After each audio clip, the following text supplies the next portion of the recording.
who out-earns her husband.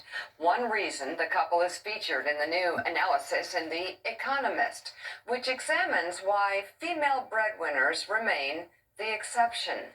The Economist found that among dual-income heterosexual couples, just 30% of wives earn more than their husbands.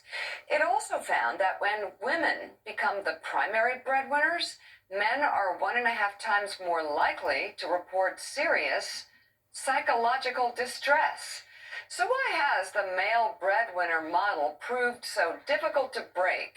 Here to answer is executive editor and New York bureau chief for The Economist, Charlotte Howard. Also here for the conversation, MS Now contributor Huma Abedin, who is vice chair of the Forbes and Know Your Value 3050 Summit. So Charlotte of The Economist, let's dive into this new research. Women now make up 3/5 of American university graduates. So why are 70% of wives still earning less than their husbands? Well, there's a lot of things I found about this article that were very interesting. But one of the things that I found most fascinating is that the stated preference of Americans is that Americans are very comfortable with women earning more than their husbands. And Americans now, women are more likely to have a college degree. They make a majority of people in the workforce with a university education. And yet that figure remains, that you have just 30% of women out earning their husbands. And so I think what that represents is this gap between America's stated preference, women's acquired skills, and the reality of how women exist at home and in the workplace. You know, one of the things, aside from the statistic that Mika just mentioned, that men whose wives or female partners earn 1.5%, earn more, are the primary breadwinners, are 1.5% reporting that they have serious psychological distress. That actually goes up, that when women earn 70% of more of the household income, they're even more stressed. And that the findings haven't changed, that from 2001 to 2011, and then 2013 to 2023, it's about the same. So why do you think this is still happening?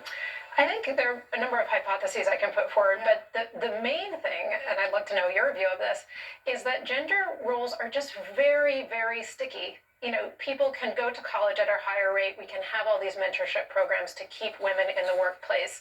But some of these norms are generational. You know, people look at the model that their parents had, and it's a big shift to go from, you know, if you think about a millennial now in the workplace, how their baby boomer parents existed in the home. It's very, very different to see a totally different gender dynamic play out.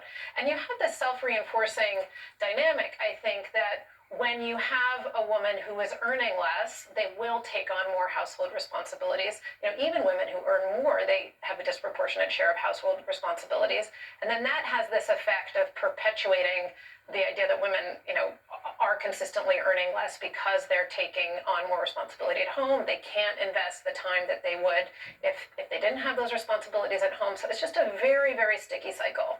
You know, you mentioned mentorship, you mentioned the generational shifts, which I completely agree with. I mean, I take myself as an example that when I was a primary breadwinner in my household, if I didn't have a male partner at home taking on the majority of the household and childcare work, I couldn't have done it. And what this research is showing is exactly what you're underscoring, which is that even when women are the primary breadwinners, they're responsible for the majority of work at home.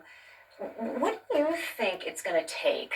Like, what was found in this research that it will take for it to become more acceptable for women's economic power to match the new expectations at home?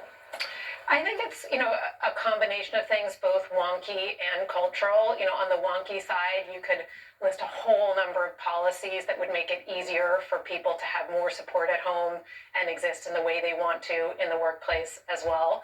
I also think, candidly, that having men talk about the pride that they take in their women's work and having that be something that is macho rather than undermine their masculinity is really powerful.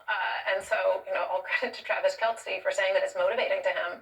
But I think that there are more role models that you probably need to see across different sectors that don't just have to do with your wife being a pop star, where men take real, active pride in their wives' work and are willing to do more at home too.